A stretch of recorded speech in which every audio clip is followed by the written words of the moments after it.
Hi students, ఇటీవల కాలంలో వివాదాస్పదమైన ఒక అంశం ప్రస్తుతం అధికారంలో ఉన్న రాజకీయ పార్టీలకు మరియు అన్ని వర్గాలకు కూడా వివాదాస్పదంగా మిగులుతున్న ఒక అంశము రిజర్వేషన్లు అనే అంశం గురించి ఈరోజు మీకు ఒక విశ్లేషణ చేయదలుచుకున్నాను. ఇటీవల కాలంలో సుప్రీంకోర్టు ఇచ్చిన ఒక తీర్పు ప్రస్తుతం రిజర్వేషన్లు అనే అంశం పైన వివాదాన్ని నెలకొల్పేలా చేసింది. అసలేంటి ఈ తీర్పు? దానితో పాటు రిజర్వేషన్లకు సంబంధించి భారత రాజ్యాంగంలో ఏ ప్రకరణలు అనగా ఏమేమి ఆర్టికల్స్ ఉన్నాయి, ఆ ఆర్టికల్లో ఏమేమి చెప్తున్నాయి, మరియు దానితో పాటు రిజర్వేషన్ల విషయానికి సంబంధించిన కొన్ని కేసులు, దాని గురించి మీకు క్లుప్తంగా వివరించదలుచుకున్నాను. సో మన టాపిక్ ఇప్పుడు రిజర్వేషన్లు. వాస్తవానికి ఇటీవలంలో ఎందుకు అసలు ఈ రిజర్వేషన్లు అనే అంశం వివాదాస్పదమైందో చెప్తాను. సుప్రీంకోర్టు ఇచ్చిన తీర్పులో రీసెంట్గా ఒక 1 వీక్ బ్యాక్ ఇచ్చిన తీర్పు ఏదైతే ఉందో సుప్రీంకోర్టు తీర్పులో ఒక అంశాన్ని ప్రస్తావించింది. రిజర్వేషన్లు, అందులోనూ ఎస్సీ ఎస్టీలు ఆర్టికల్ 16(4), ఆర్టికల్ 16(4)(a) ఈ 2 ఆర్టికల్కి సంబంధించిన ఒక తీర్పు వివాదాన్ని చెలరేగల చేసింది. సుప్రీంకోర్టు ఏం చెప్పిందంటే, పదోన్నతుల్లో కానివ్వండి, ఉద్యోగాల్లో కానివ్వండి, ఏవైతే ప్రభుత్వం ఇస్తున్న రిజర్వేషన్స్ ఉన్నాయో అది ప్రాథమిక హక్కు కాదు, అవి ప్రభుత్వాలకు ఇచ్చిన ఒక అవకాశం మాత్రమే అనే ఒక తీర్పు ఇచ్చింది. అంటే అర్థం చేసుకునే సింపుల్గా చెప్పాలంటే ఏంటంటే, ఆర్టికల్ 16(4) రాజ్యాంగంలోని ప్రాథమిక హక్కుల్లో పేర్కొనబడ్డ ఆర్టికల్ 16(4) ఆర్టికల్ ఏం చెప్తుంది అంటే, ప్రభుత్వ ఉద్యోగాలలో ఎస్సీ ఎస్టీలకు కల్పించే రిజర్వేషన్ల గురించి చెప్తుంది. ఎస్సీ ఎస్టీలకు ప్రభుత్వంలో ఇచ్చే రిజర్వేషన్లు అన్నీ కూడా ఆర్టికల్ 16(4)లో ఉంటుంది. ఆర్టికల్ 16(4)(a) ఏం చెప్తుంది అంటే, పదోన్నతుల్లో రిజర్వేషన్ గురించి చెప్తుంది. పదోన్నతుల్లో ఎస్సీ ఎస్టీలకు కల్పించే రిజర్వేషన్ ఏమో ఆర్టికల్ 16(4)(a). ఇది 77వ రాజ్యాంగ సవరణ ద్వారా వచ్చింది రాజ్యాంగంలోకి. ఆర్టికల్ 16(4) ఏం చెప్తుంది అంటే, ఎస్సీ ఎస్టీలకు ప్రభుత్వ ఉద్యోగాల్లో కల్పించే రిజర్వేషన్ల గురించి చెప్తుంది. ఈ 2 ప్రకరణలు ఏవైతే ఉన్నాయో దీనిపైన సుప్రీంకోర్టు ఇటీవల కాలంలో ఏం చెప్పింది అంటే, ఉత్తరాఖండ్ కేసు అంటారు. ఉత్తరాఖండ్ కేసు అంటే ఏంటంటే, ఉత్తరాఖండ్ ప్రభుత్వము, రాష్ట్ర ప్రభుత్వం 2012లో ఒక ఉద్యోగ నోటిఫికేషన్ని విడుదల చేసింది.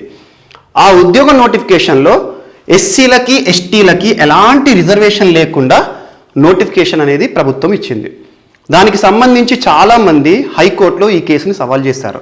ఏంటంటే, ప్రభుత్వం ఇచ్చే ఉద్యోగాల్లో నోటిఫికేషన్లో ఎస్సీలకి ఎస్టీలకి రిజర్వేషన్ లేకుండా ఇచ్చింది అని చెప్పేసి హైకోర్టులో వేసినందుకు హైకోర్టు ఇచ్చిన తీర్పు, ఆ తదనంతరం సుప్రీంకోర్టు వరకు వచ్చిన కేసులో ఏం చెప్పింది అంటే, ఆర్టికల్ 16(4), ఆర్టికల్ 16(4)(a)లో ఉన్న అంశాలు ఏవైతే ఉన్నాయో అవి వ్యక్తి యొక్క ప్రాథమిక హక్కులు కాదు. ఏ వ్యక్తి కూడా రిజర్వేషన్ల కోసము ప్రభుత్వాన్ని అడగకూడదు. అది ప్రభుత్వానికి ఇచ్చిన అవకాశం మాత్రమే.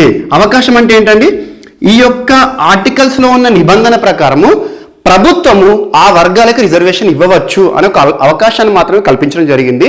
కానీ ఎలాంటి రిజర్వేషన్ ఒక వ్యక్తి ప్రాథమిక హక్కుగా ప్రభుత్వాన్ని అడగడానికి ఇచ్చిన హక్కు కాదు అని చెప్పేసి ఒక తీర్పు ఇచ్చింది. ఈ తీర్పే ప్రస్తుతం భారతదేశంలో వివాదాస్పదం అనేది చోటు చేసుకుంది. ఈ తీర్పు ద్వారానే దానికి సంబంధించి అసలు భారతదేశంలో భారత రాజ్యాంగంలో ఏ ఆర్టికల్లో రిజర్వేషన్లకు సంబంధించి ఉన్నాయి, వాటికి సంబంధించి కేసులు ఏంటో ఒక చిన్న వీడియో ద్వారా మీకు చెప్పదలుచుకున్నాను.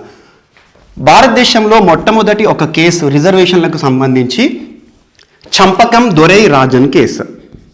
చంపకం దొరై రాజన్ కేసు.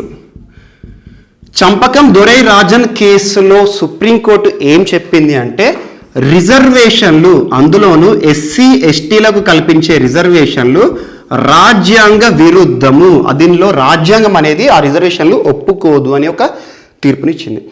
అందులో భాగంగా ఈ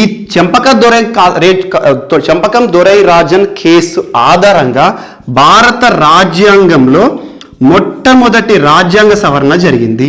ఆ మొట్టమొదటి రాజ్యాంగ సవరణ ద్వారానే ఆర్టికల్ 15లోని 4వ అంశం అనేది వచ్చింది. ఆర్టికల్ 15(4) రాజ్యాంగంలో ఏం చెప్తుంది అంటే విద్యా సంస్థల్లో ఎస్సీ ఎస్టీలకి సంబంధించి రిజర్వేషన్లను గురించి చెప్తుంది.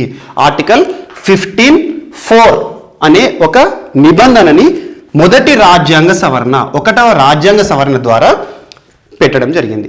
ఈ 1వ రాజ్యాంగ సవరణ ద్వారా వచ్చిన అంశం ఏంటి? ఆర్టికల్ 15(4). ఈ అంశం ఏం చెప్తుందండి? విద్యా సంస్థల్లో ఎస్సీ ఎస్టీలకి రిజర్వేషన్ అనేది ఉండాలి, ఇవ్వాలి అని చెప్పేసి ఒక అంశం అనేది వచ్చింది.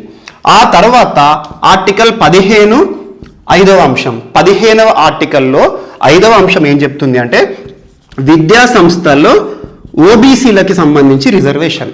ఈ ఆర్టికల్ 15(5) అనే అంశం ఏ రాజ్యాంగ సవరణ ద్వారా వచ్చిందండి?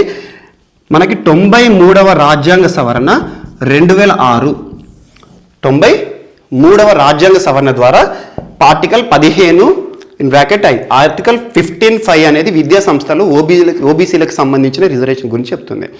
సో ఇప్పుడు రిజర్వేషన్ సంబంధించి మనకు 4 ఆర్టికల్ చెప్పాను. ఆర్టికల్ 16(4), ఆర్టికల్ 16(5), ఆర్టికల్ 16(4) ఏం చెప్తుందండి? ప్రభుత్వ ఉద్యోగాల్లో ఎస్సీ ఎస్టీలకు సంబంధించిన రిజర్వేషన్ గురించి ప్రస్తావిస్తుంది.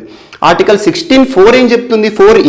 4A ఏం చెప్తుందంటే పదోన్నతుల్లో కూడా ఎస్సీ ఎస్టీలకి రిజర్వేషన్ కల్పించాలి అనే ఒక నిబంధన గురించి చెప్తుంది. ఆర్టికల్ 15(4) ఏం చెప్తుందండి? మొదటి రాజ్యాంగ సవరణ ద్వారా వచ్చింది. విద్యా సంస్థల్లో ఎస్సీ ఎస్టీలకి రిజర్వేషన్లు కల్పించాలి అని చెప్తుంది. ఆర్టికల్ 15(5) ఏం చెప్తుంది? 93వ రాజ్యాంగ సవరణ ద్వారా 2006లో పెట్టిన నిబంధన ప్రకారంగా విద్యా సంస్థలో ఓబీసీలకి రిజర్వేషన్ ఇవ్వాలి అని చెప్పేసి నిబంధనలు ఉన్నాయి. ఈ రకంగా రిజర్వేషన్లకు సంబంధించి ఆర్టికల్స్ ఉన్నాయి. అందులో ముఖ్యమైన ఆర్టికల్స్ మరియు కొన్ని కేసెస్ ఇప్పుడు మనం చూద్దాం. ఆర్టికల్ 15(4) చెప్పాను. ఆర్టికల్ 15(5) ఇదేంటండి? ఎస్సీ ఎస్టీలకి విద్యా సంస్థల్లో రిజర్వేషన్. ఆర్టికల్ 15(5) ఏంటండి? ఓబీసీలకి విద్యా సంస్థల్లో రిజర్వేషన్, మరి ఓబీసీలకు సంబంధించి రిజర్వేషన్ అనేది ఉంటుంది. Next article 15(6) economically weaker section. ఇటీవల కాలంలో 103వ రాజ్యాంగ సవరణ చట్టం ద్వారా వచ్చిన నిబంధన ఏంటండి? ఆర్టికల్ 15(6). ఆర్టికల్ 15(6) ఏం చెప్తుంది అంటే ఈడబ్ల్యూఎస్ ఎకనామికల్లీ వీకర్ సెక్షన్, సంపద పరంగా కూడా వీకర్ సెక్షన్కి రిజర్వేషన్ అనేది నిబంధన ఉంటుంది. అలా 3 రిజర్వేషన్ల గురించి ప్రస్తావన ఇచ్చింది 3 ఆర్టికల్స్లో ఉంది. ఇక ఆర్టికల్ 16(4) ఏంటండి? ఎస్సీ ఎస్టీలకి సంబంధించి ప్రభుత్వ ఉద్యోగాల్లో రిజర్వేషన్స్. ఆర్టికల్ 16(4)A ఏం చెప్తుందండి? ఆర్టికల్ 16(4)A పదోన్నతుల్లో కూడా రిజర్వేషన్లు ఉండాలి, ఎస్సీ ఎస్టీలకి కల్పించాలి అని ఒక నిబంధన చెప్తుంది. ఇటీవల కాలంలో వివాదాస్పదమైన అంశాలు సుప్రీంకోర్టు తీర్పులో చర్చించబడినవి ఇవే అంశాలు.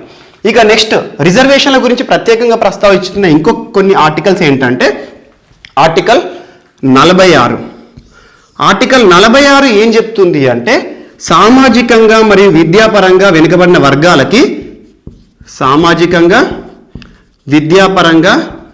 వెనుకబడిన వర్గాలకి రాజ్యం లేదా ప్రభుత్వము రిజర్వేషన్లు కల్పించవచ్చు.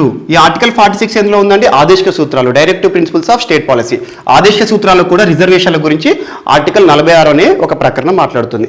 దానితో పాటు ఆర్టికల్ 335, చాలా మందికి ఆర్టికల్ 335 గురించి తెలియదు. ఆర్టికల్ 335 కూడా రిజర్వేషన్ల గురించి ప్రస్తావించే ఒక నిబంధన. ఆ నిబంధనలు ఏమంటుంటే ఏదైనా ఒక వర్గము సరైన ప్రాతిపదిక లేనప్పుడు లేదా సరైన మొత్తంలో ఒక వర్గానికి సంబంధించిన వ్యక్తులు ప్రాతినిధ్యం వహించినప్పుడు ఆ వర్గానికి ప్రత్యేక రిజర్వేషన్లు ఇవ్వచ్చు. ఏదైనా ఒక వర్గము సరైన మొత్తంలో వారి యొక్క ప్రాతినిధ్యం ఏదైనా ఒక రంగంలో లేనప్పుడు రాజ్యము రిజర్వేషన్లు కల్పించవచ్చు అని ఆర్టికల్ 335లో ఉంది. ఇవి ఆర్టికల్స్ ముఖ్యంగా రిజర్వేషన్లను గురించి ప్రస్తావిస్తున్న ప్రకరణలు రాజ్యాంగంలో. వీటికి సంబంధించిన కొన్ని కేసెస్. ఆ కేసు ఏంటంటే ఫస్ట్ చంపకం దొరైరాజన్ కేసు అని చెప్పాను. వాటి ఆధారంగానే రిజర్వేషన్ అనే అంశం వచ్చింది. నెక్స్ట్ ఎంఆర్ బాలాజీ మరియు దేవదాసన్. ఎంఆర్ బాలాజీ మరియు దేవదాసన్ ఈ 2 కేసుల్లో కూడా సుప్రీంకోర్టు ఇచ్చిన తీర్పు ఏంటంటే రిజర్వేషన్లు 50% మించకూడదు. 50% ఎట్టి పరిస్థితుల్లో రిజర్వేషన్లు అనేవి మించకూడదు. ప్రస్తుతం భారతదేశంలో 50% రిజర్వేషన్లు అనేవి ఏ రకంగా ఉన్నాయంటే ఎస్సీలకి 15%, ఎస్టీలకు 7.5%, ఓబీసీలకి 27%. ఇక్కడ దీనికి లింక్ చేస్తూ మీకు ఇంకొక కేసు చెప్తాను. ఓబీసీలకు 27% రిజర్వేషన్లు రాజ్యాంగబద్ధమే అని చెప్పిన కేసు ఏది అంటారు? ఆ కేసే ఇందిరా సహానీ కేసు అంటారు. ఇందిరా సహానీ కేసు. ఇందిరా సహానీ కేసు ఏం చెప్తుంది అంటే ఓబీసీలకు కల్పించిన 27% రిజర్వేషన్లు ఏదైతే ఉంటాయో ఆ 27% రిజర్వేషన్లు రాజ్యాంగబద్ధమే అని చెప్పబడిన famous case Indira Sawhney case. దీన్నే ప్రసిద్ధ మండల్ కేసు అంటారు. మండల్ కేసు. రిజర్వేషన్ల గురించి ఒక కేసు ఖచ్చితంగా అడుగుతారు, ఎందుకంటే ఇటీవల కాలంలో వివాదాస్పదమైన ఒక తీర్పు ద్వారా ఈ రిజర్వేషన్కి సంబంధించి ఒక మొత్తం మ్యాటర్ అంతా ఒక దగ్గర చెప్పదలుచుకున్నాను. ఇక ఇందిరా సహానీ కేసు. నెక్స్ట్ రిజర్వేషన్లకు సంబంధించిన ఇంకొక కేసు ఉంటుంది, అశోక్ కుమార్ ఠాకూర్ కేసు. అశోక్ కుమార్ ఠాకూర్ కేసు ఏం చెప్తుంది అంటే ఆర్టికల్ 15(5) రాజ్యాంగబద్ధమే అని చెప్పిన కేసు. మీకు ఇందాక చెప్పాను ఆర్టికల్ 15(5) అనే అంశం ఏ రాజ్యాంగ ప్రకటన ద్వారా వచ్చిందండి? ఏ రాజ్యాంగ సవరణ ద్వారా? 93వ రాజ్యాంగ సవరణ 2006 అని చెప్పాను. 2008లో అశోక్ కుమార్ ఠాకూర్ కేసు ఏం చెప్పింది అంటే ఓబీసీలకు 27% రిజర్వేషన్ అనేది రాజ్యాంగబద్ధమే అని చెప్పేసి అశోక్ కుమార్ ఠాకూర్ కేసు దేనికి సంబంధించింది అంటే ఓబీసీలకు సంబంధించిన కేసు. ఇక రిజర్వేషన్లకు సంబంధించి కేసులు మరియు వాటికి సంబంధిత ఆర్టికల్స్ ఇవన్నీ కూడా మనం నేర్చుకున్నాం. దాని దృష్ట్యా సుప్రీంకోర్టు తీర్పు అనేది ఇటీవల కాలంలో ఉత్తరాఖండ్ విషయంలో ప్రభుత్వం ఇచ్చిన నోటిఫికేషన్ ఏదైతే ఉందో ఆ నోటిఫికేషన్లో ఎస్సీ/ఎస్టీలకి సరైన ప్రాతిపదిక ఉండాలా లేదా అని సుప్రీంకోర్టు ఇచ్చిన తీర్పు. దాంట్లో చెప్పిన తీర్పు ఏంటంటే రిజర్వేషన్లు ఒక వ్యక్తి యొక్క ప్రాథమిక హక్కు కాదు, ప్రభుత్వం ఇవ్వాలనుకుంటే ఇవ్వచ్చు లేదంటే ఇవ్వకపోవచ్చు. కాకపోతే దానికి ఒక కండిషన్, ఒక ప్రభుత్వం ఇచ్చే నోటిఫికేషన్ ఆల్రెడీ ఒక ఫీల్డ్లో ఆ వర్గానికి సంబంధించిన వ్యక్తులు అవైలబిలిటీ ఉంటే రిజర్వేషన్లు ఇవ్వచ్చు ఇవ్వకపోవచ్చు, కానీ వాళ్ళ యొక్క ప్రాతినిధ్యం లేనప్పుడు మాత్రం ఖచ్చితంగా రిజర్వేషన్లు అనేవి ఇవ్వాలి అని చెప్పేసి ఒక వివాదాస్పదమైన ఒక తీర్పు అనేది రావడం జరిగింది. అలా రిజర్వేషన్ సంబంధించి మండల్ కేసు ఏంటి అంటారు? Indira Sawhney case, M R Balaji case మరియు దేవదాసన్ కేసు. ఓబీసీలకు సంబంధించి మండల్ కేసు 27%, ఇందిరా సహానీ కేసు అంటారు. దాంతోపాటు అశోక్ కుమార్ ఠాకూర్ దాస్ కేసులో ఏం చెప్పారంటే ఓబీసీలకు కల్పించిన రిజర్వేషన్లు 15(5) అంశం అనేది రాజ్యాంగబద్ధమే అని చెప్పింది. నెక్స్ట్ రిజర్వేషన్లు అనేవి 50% మించి ఉండకూడదని చెప్పింది. ఇంకొక చివరి అంశం ఏంటంటే రిజర్వేషన్లను గురించి సంబంధించి ఒక షెడ్యూల్ కూడా డీల్ చేస్తుంది రాజ్యాంగంలో. ఆ షెడ్యూల్ ఏంటంటే రాజ్యాంగంలో పేర్కొన్న 9వ షెడ్యూల్ రిజర్వేషన్లు అనే అంశం గురించి తెలుపుతుంది. రిజర్వేషన్లు ఆ 9వ షెడ్యూల్లో ఉన్న రిజర్వేషన్లు తమిళనాడు ప్రభుత్వానికి సంబంధించింది. తమిళనాడులో రిజర్వేషన్లు హైయెస్ట్గా ఉన్నాయి, 69% రిజర్వేషన్లు ఉన్నాయి. ఆ తమిళనాడు రిజర్వేషన్లు మనకు 9వ షెడ్యూల్లో ఉంటాయి. ఇక రిజర్వేషన్కి సంబంధించి ఆర్టికల్ 15(4), 15(5), 15(6), 16(4), 16(4)(a), ఆర్టికల్ 46, దానితో పాటు article 335 and M R Balaji case, Devadasan case, Ashok Kumar Thakur case and Jarnail Singh case మరియు దాంతోపాటు Champaka Dorairajan case and Mandal case దేనికి సంబంధించింది అనే ప్రశ్నలు అడగవచ్చు. ఇదండి ప్రస్తుతం వివాదాస్పదమైన అంశం చుట్టూ కొన్ని రాజ్యాంగ పరంగా పేర్కొన్న అంశాలు మరియు దాంతోపాటు ప్రకరణలు. Thank you.